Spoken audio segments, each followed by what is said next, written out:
أعوذ بالله من الشيطان الرجيم. بسم اللہ الرحمن الرحیم.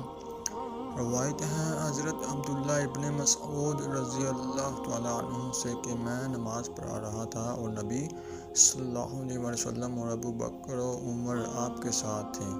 جب میں بیٹھا تو اللہ کی حمد سے ابتدا کی، پھر نبی صلی اللہ علیہ وسلم پر درود شریف، پھر میں نے اپنے لیے دعا کی تو نبی صلی اللہ علیہ وسلم نے فرمایا، مانگ لے دیا جائے گا، مانگ لے دیا جائے گا. سبحان اللہ، ماشاء اللہ. اللہ پاک سب کو عمل کرنے کی توفیق عطا فرمائے. ایسی پیاری حدیث حاصل کرنے کے لیے ہمارے یوٹیوب چینل کو سبسکرائب کریں، لائک کریں، شیئر کریں اور کمنٹ کریں.